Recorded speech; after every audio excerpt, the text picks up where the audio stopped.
Okay. Hello. Hi guys. This is a watch with me video. Come to my watch party. To watch this video I found on YouTube from 8 years ago of someone driving around Kiryas Joel on a random day. So Kiryas Joel is where I grew up. It's a village in upstate New York, a Hasidic village. It has been changing a lot over the years. I have not watched this video yet, but for a long time, for a long time, I have wanted to do watch party videos, reaction videos, see how if I like them. So this is my first try. We're going to be watching this and see if I like this format. So I don't know what this building is or where we are yet. Um, Okay, this is the overpass, and we're coming into Kiryas Joel at I believe, Scunnamunk or Forest Road from the opposite side of where I lived. And up ahead, we see that sign saying, "Welcome to Kiryas Joel, dress modestly." That's like at all sides where you enter the village. They have that green poster, the green, welcome. Yep, there it is. Oh man. You know the feeling I get? There it says, "See, welcome to Kiryas Joel." This is sort of famous by now because it tells people to dress modestly. That's probably a taxi over there in the corner waiting for a call. Women don't drive, so there's quite a big taxi industry. So when I see this, I'm thinking of one of those many drivers who like idle somewhere until they get another car call, which is usually coming from women. Oh man, I walked here. This is like coming home from summer camp and the whole village looking just the same, but somehow very different. Wow, I remember walking here. It looks just like it did. You walk down the shoulder. Okay, where are we here? This is all looking the same. This is the parking garage for the charter buses.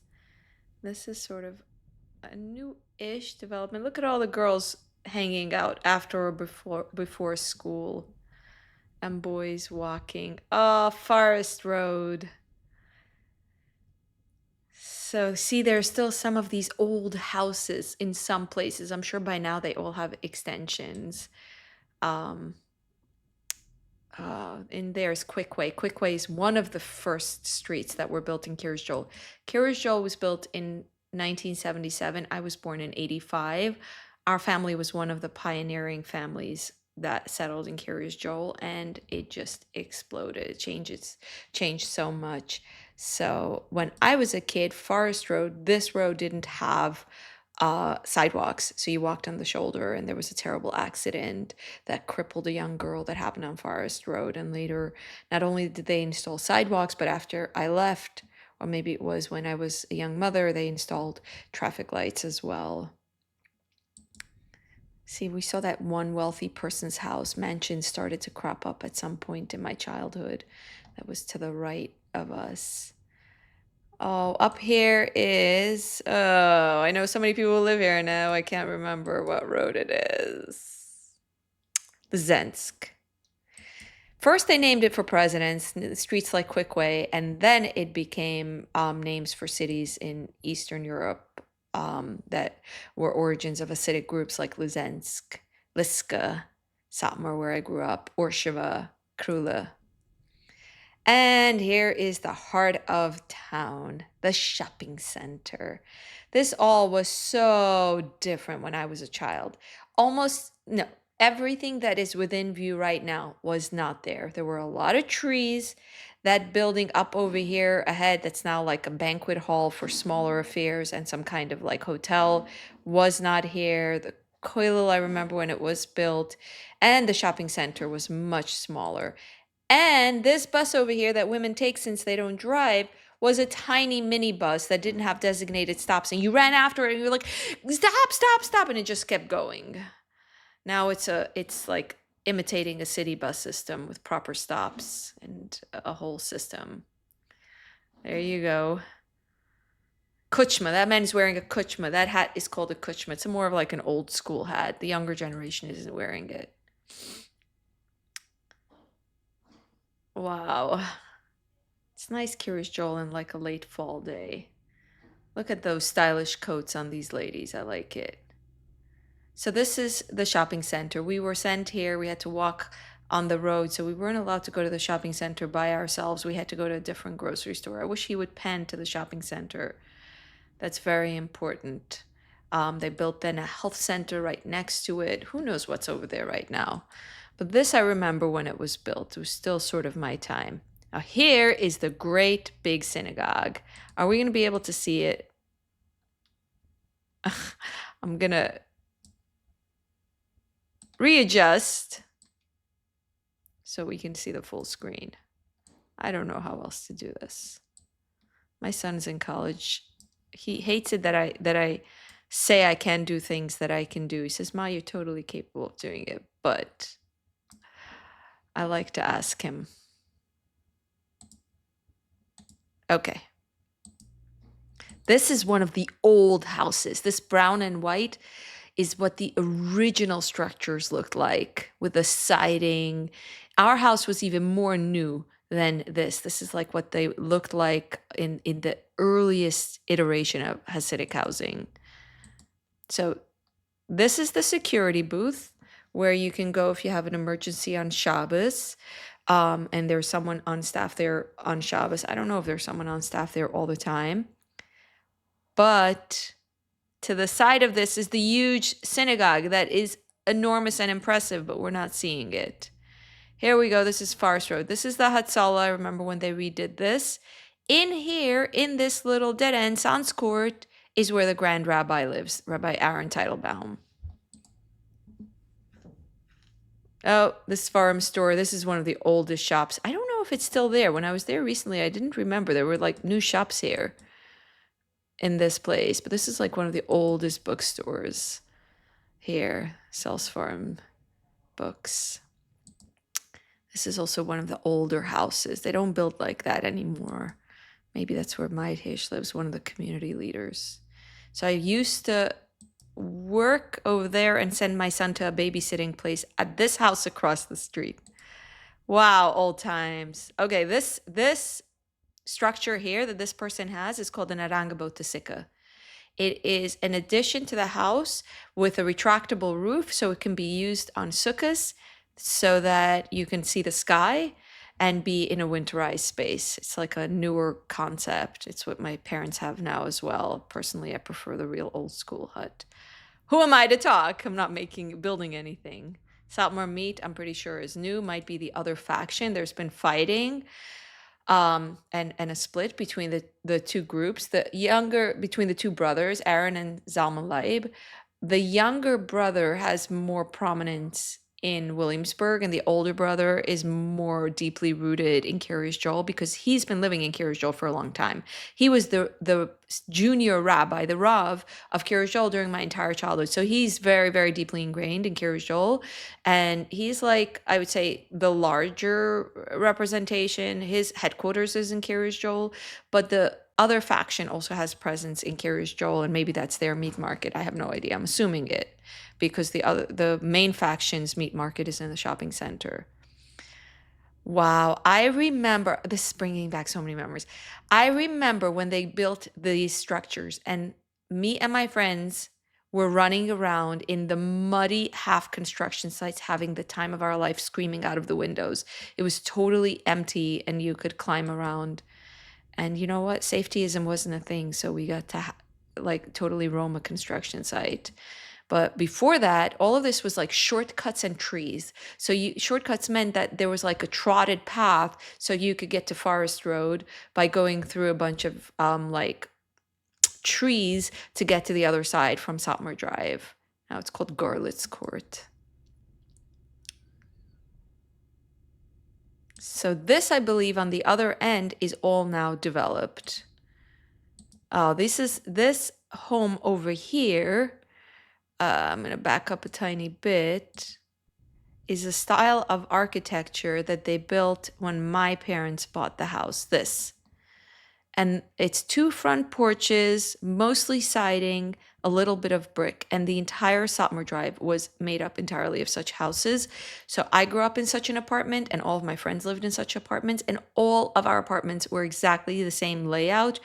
It was just slightly differently furnished, but it was completely normal in our childhood for all of our homes to look the same and all of us to have the exact same layout. The kitchen, the dining room, and the dining room, the men put their hats, and the kitchen, the women clean, and so on. It was like we all lived in replicas of the same structure. And all houses in Kiryas Joel have a very similar layout to this day. This house is the exact same structure, and you can see what's happened is they have added a balcony and they have added like an extension, which is what happened on all of Satmar Drive. And it's a part of why I have such a hard time going back to Kiryas Joel, because it was sort of idyllic.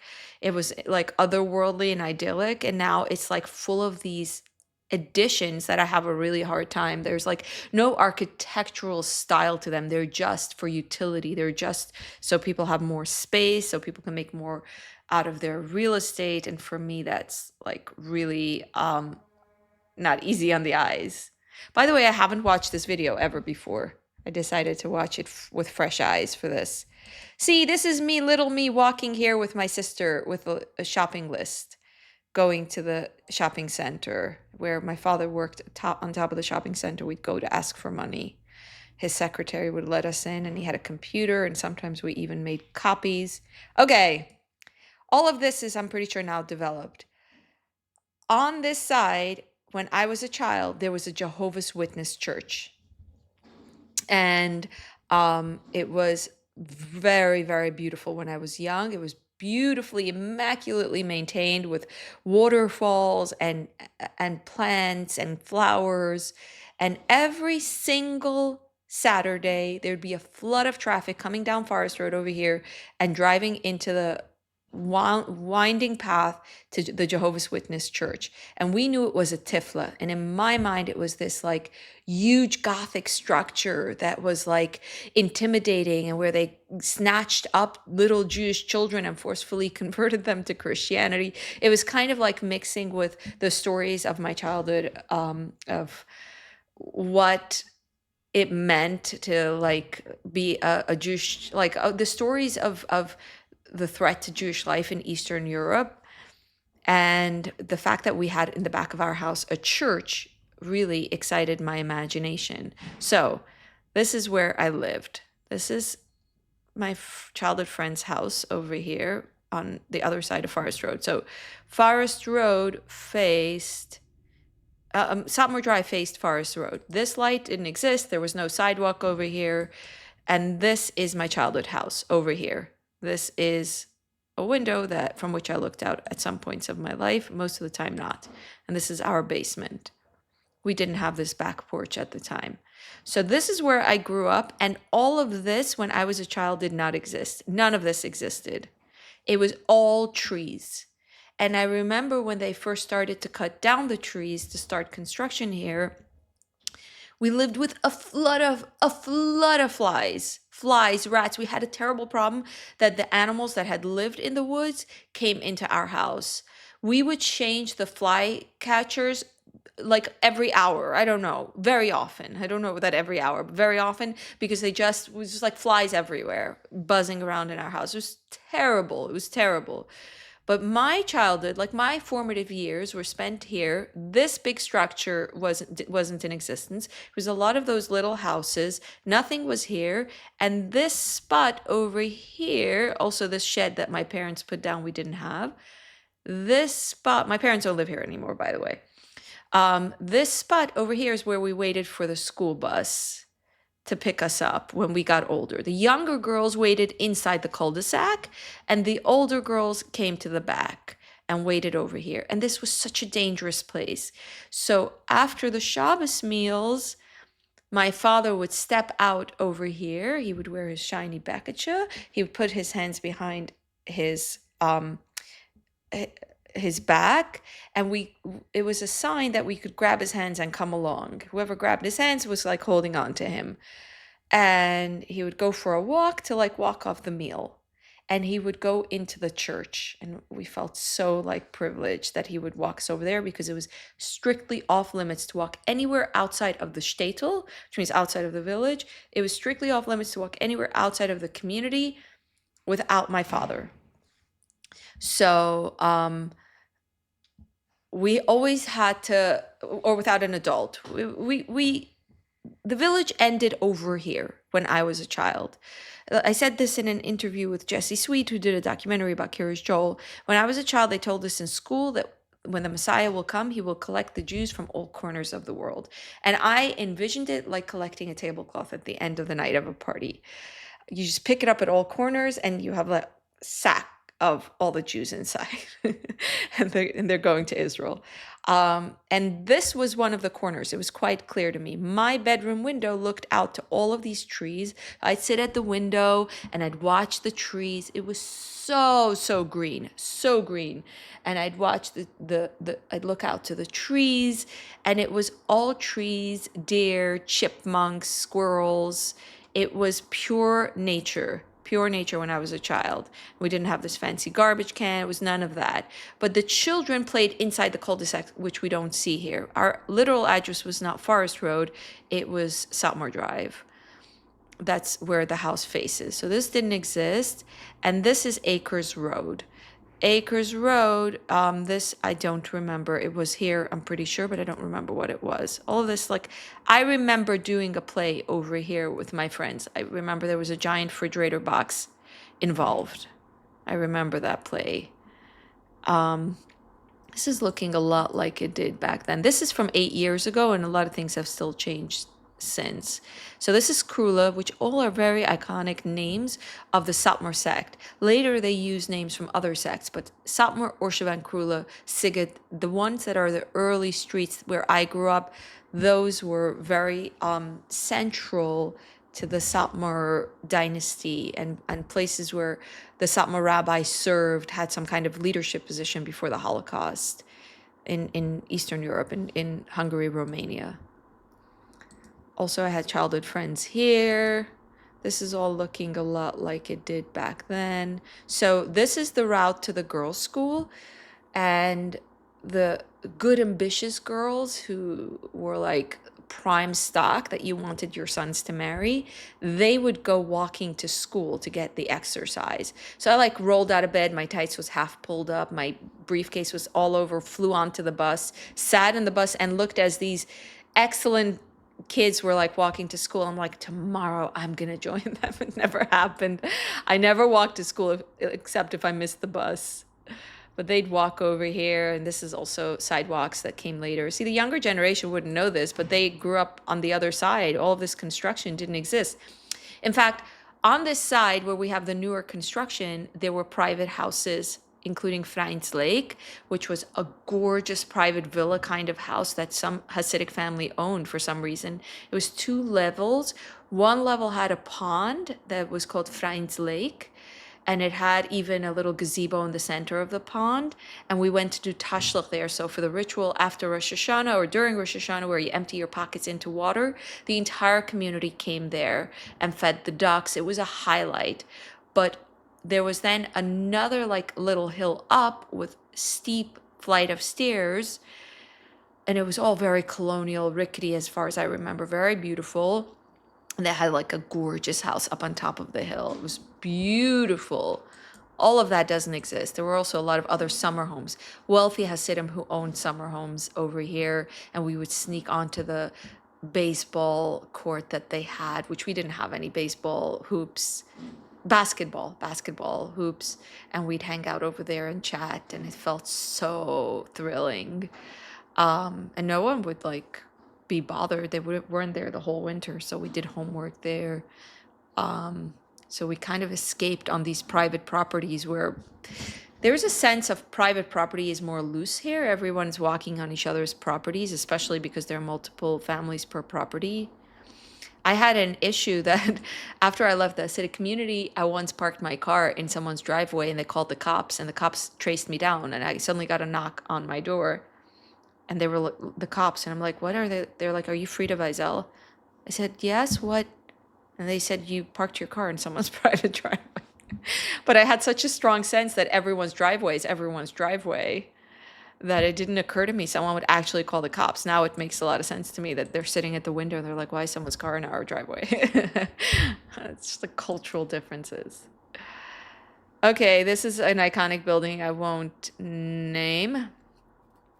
Another street light that didn't exist on Acres Road. Here we still see, no, this is a newer house. Myers Lake was another lake that I don't know if it's still in existence further down. Over here, turning in, there was a grocery store, Frankel's Grocery. You could walk to it from inside the community, so you didn't have to walk on the periphery. And that's one of the places we would be able to walk by ourselves and get like jellies and sour balls and walk home eating it. This is the beginning of Satmar Drive. So Satmar Drive is really long. I believe this is Satmar Drive. And there are two hills for Satmar Drive. So it'd be like they live on the andere Berg Satmar, on the other hill of Satmar. Ah, we're going into Satmar Drive. Great. This is all looking pretty old school. I think this is Frankel's grocery store. Yeah, this is Sigurd Court, right? Remember my teacher living here. Okay, this is a kind of construction they did that they added. Remember there was a fire here and everyone survived and they made a Sida Sedua, like a celebration. It was very festive. I was very happy about that family surviving that fire. And this is where we went to pick up our fish for Shabbos.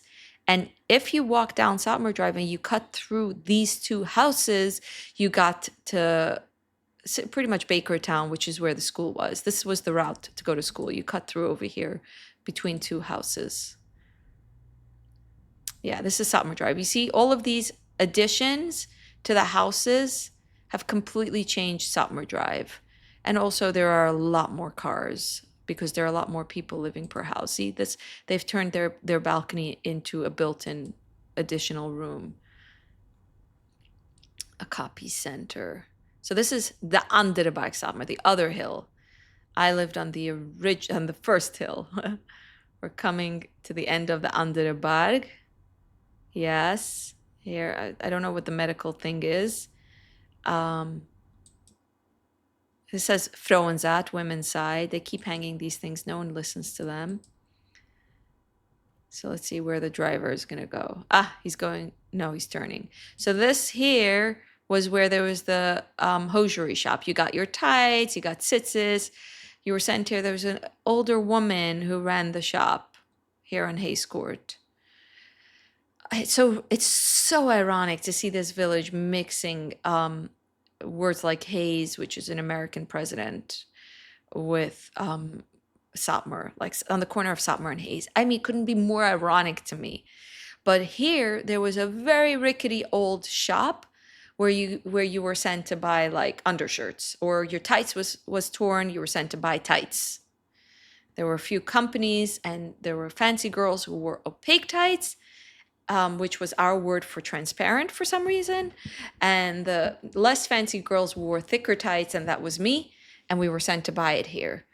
And then up over here, there was Gulbiger's toy store, was also in someone's basement, also very rickety, where you rang the bell and they opened the door. Like you would ring the bell and you'd wait forever for someone to come downstairs and pull the light of the basement on and forever unlock the door, and then finally you got to come in and buy your stiglu for school and your notebook, and you bought a Hello Kitty eraser while you were at it. But at Gulbiger's toy store, it was the beginning of the new age. Mr. Gulbiger was very inventive with multiple ways of making money, and he was a little bit of on the other side of some fighting, so there was a little bit of a loyalty issue, but anyway, we were allowed to shop there. In internal succession feud issue. But anyway, he had a system that made robocalls to people's homes with announcements. This was before they got much more sophisticated. And the machine was in the basement. So while you were shopping, it had this extreme smell of basement and like plastic. You constantly heard the phone dialing and ringing and people answering the phone, hello?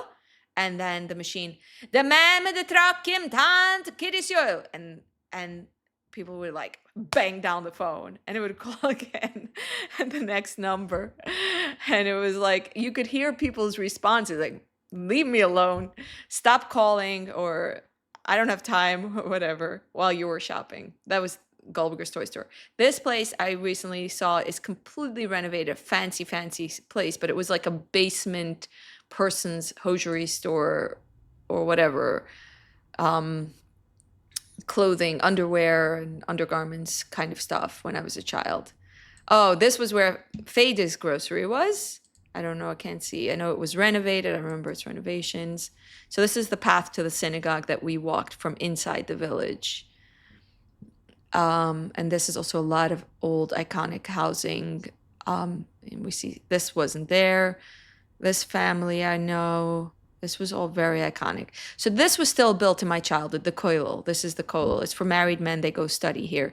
And I found a really interesting picture of a giant poster that was hung in front of the kollel telling men, don't sit here and waste your time. I think it's a wrong way. I don't think he can go down here. Oh yeah, he can? I think it becomes a one-way at some point. Yeah, it becomes a one-way here. So it's a little tricky because it's not built architecturally with, oh, here's the giant synagogue. There's an issue in Kiryas Joel that it's built for a small town and it's growing, and the street traffic patterns are not designed to accommodate the growth. It's not like square blocks where you can circle. It's not designed for this huge amount of traffic. So there are a lot of issues and post hoc accommodations to help deal with parking issues and with traffic patterns and congestion. And you end up with stuff like this where in the middle of the block becomes a one-way.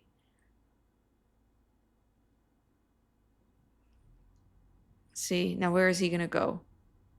He's turning into the parking lot. This is the Groisen Besmedrish. This is the huge synagogue. I heard it got an additional expansion. So this is the synagogue of my childhood. And the memory that's coming back to me now is like when we had an emergency and we needed to talk to my father. He was in the synagogue a lot on Shabbos and holidays. And of course, you couldn't reach him by phone. So we would come out here and we'd hang out really shy until we worked up the nerve to go up to a boy and say, can you call out one of the bedtime boys? And sometimes they would disappear and never come back. And sometimes a brother would come out eventually, and then we'd send a message. That was how it worked. But the women went in on the side over here. This is how I went into the synagogue. I went very, very rarely. I was very rarely, for the high holidays, just a tiny bit in the synagogue. I was never crazy about going to the synagogue. These were all here. Yeah. Let's see, this is how Kiryas Joel has changed. This wasn't, of course, like, it's now 1, 2, 3, 4, 5 flights up. And in my time, buildings were 3 flights up. And now they go much higher. They even are installing, I believe, elevators. There were shortcuts behind over here to get to the top of this hill, so you didn't have to walk inside over here. Let's see if he's going to turn up. No. So now maybe we're going to see if Faida's grocery is still around 8 years ago. Looks like it is. But this wasn't here, of course. Ah, my friend lived here, Rifki. All of this in the view that wasn't here. We're going on the andere Berg Satmar. This is my side of Satmar Drive. My best friend lived down here to the right. So the way I got to her house was never by walking straight here, but it was always by cutting through a bunch of shortcuts in the back of houses. Shortcuts were like everything. Everyone was walking on each other's lawns.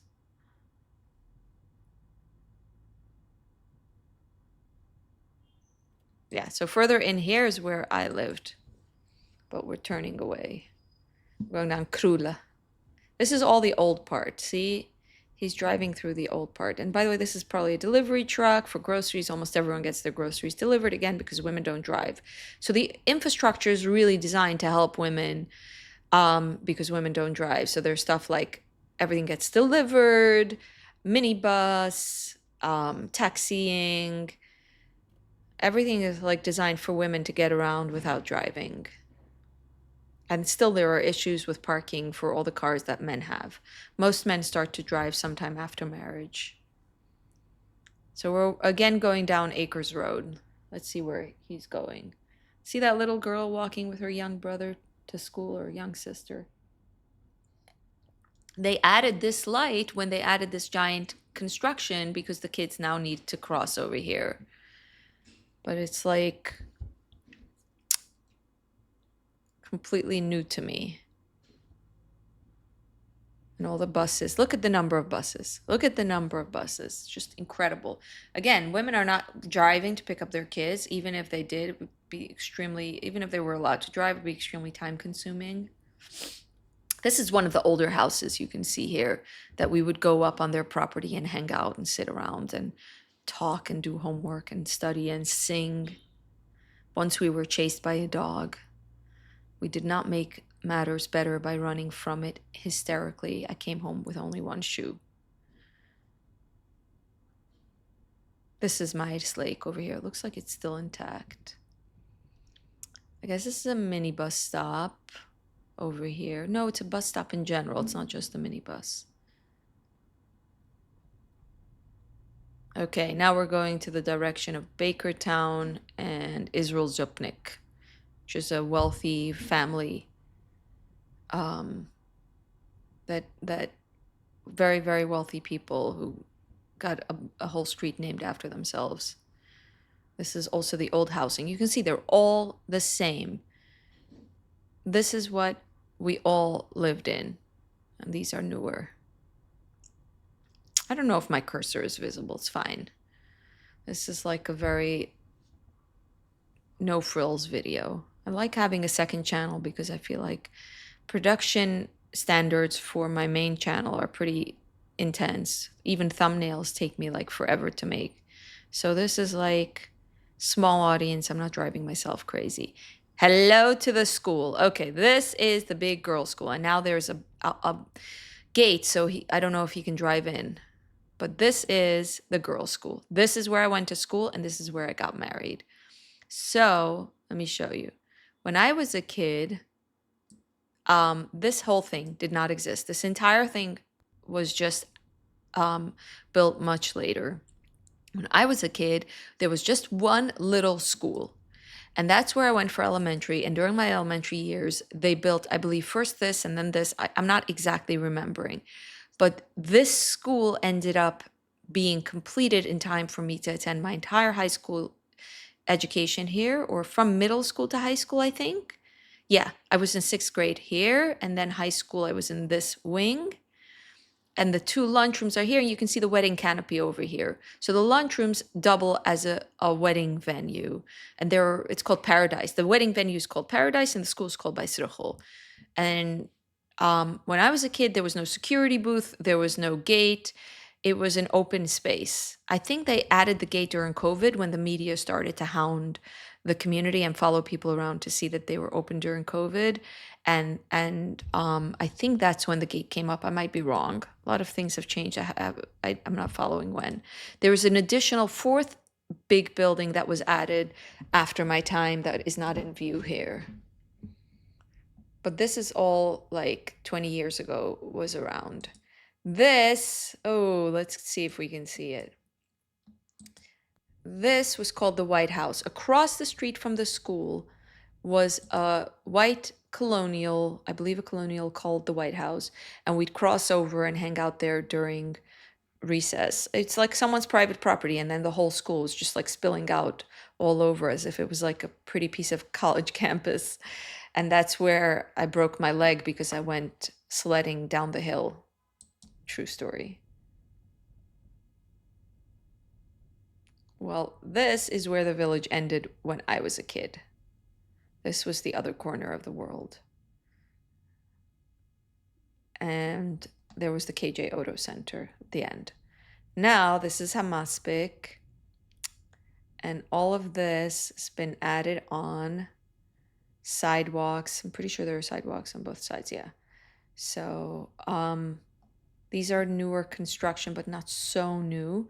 And I worked in this building for the last few years. Like in my late 20s, my mid to late 20s, I had a job that was located there, and it was like on the periphery of the community. It was the business center, is what it was called.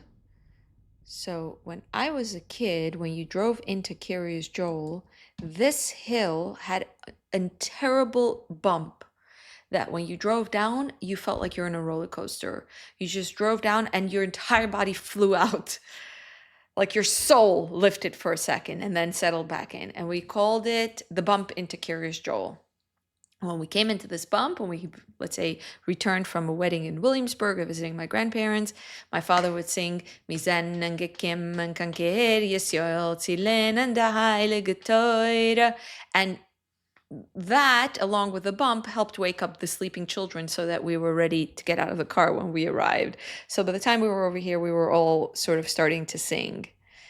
And this was, of course, all still trees back then. But then they repaved and the bump disappeared, and now it's all smooth sailing. And one day there are going to be kids that will have no idea about the bump into Kiryas Joel. So there's a whole new section over here of development on Police Station Road that is not there. We saw just a tiny bit of Kiryas Joel, but the old part we didn't see Quickway, which I think is very important to see. There's a lake there, and it's like the oldest section. I believe is it Quickway where it started? Section 1. There, when I was a kid, there was section 1, section 2, section 3, section 4. And people would refer to their neighborhoods by sections. I never fully caught on to what was which section, but I did know section 1 was the first, and it was where it is.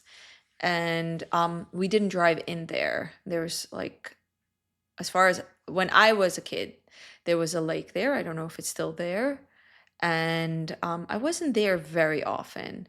And also Garfield Road is also very iconic, but he didn't go down there because it became a one-way. So we saw some old parts, but not all old parts, but we did check off some important spots.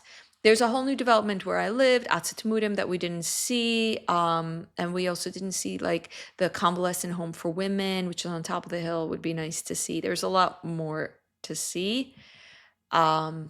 But anyway, this is 8 years ago. I wonder what it would look like now.